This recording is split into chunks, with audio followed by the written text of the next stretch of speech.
திருத்தணி முருகன் கோவிலின் கடைநிலை ஊழியரை 2 இளைஞர்கள் கடுமையாக தாக்கிய சம்பவம் பரபரப்பை ஏற்படுத்தியுள்ளது. அந்த காட்சியை பார்க்கலாம்.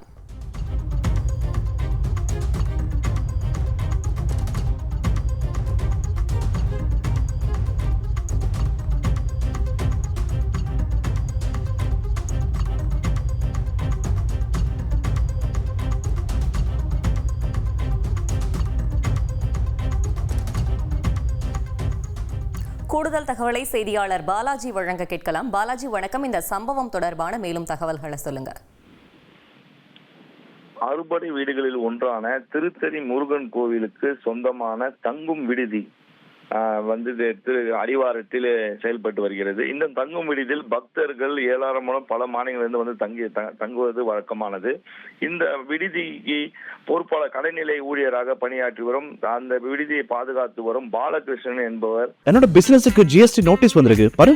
உடனே ஜிஎஸ்டி எக்ஸ்பர்ட் பேசு. உடனே எப்படி கிடைக்கும்? பாஸ் வாலா பி தி பாஸ். அந்த பணியாற்றி இருக்கிறார்.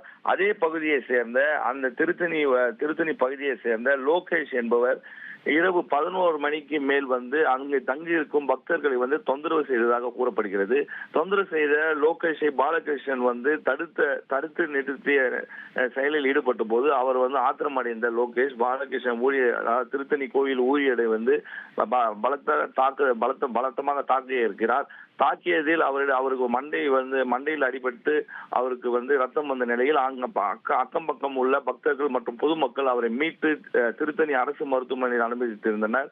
மேலும் அந்த லோகேஷ் மற்றும் அவருடைய நண்பர்கள் இருவரும் திருத்தணி காவல்துறையினர் வழக்கு பதிவு செய்து அவர்களை தேடும் பணியில் ஈடுபட்டு வருகிறார்கள். கடந்த மாதம் திருத்தணி முருகன் கோயில் இதே போன்ற தாக்குதல் சம்பவம் நடைபெற்றது. இந்த திருத்தணி பகுதியில் பக்தர்களிடையே பெரும் அதிருப்தி ஏற்படுத்தியிருக்கிறது. அரசாங்கமிடமும் அதிகாரிகளிடம் பலமுறை புகார் கொடுத்தும் எந்த நடவடிக்கை எடுக்கப்படாததால் பக்தர்கள் கோயிலுக்கு செல்வதற்கு அச்சத்தில் உள்ளனர். தகவல்களுக்கு நன்றி பாலாஜி.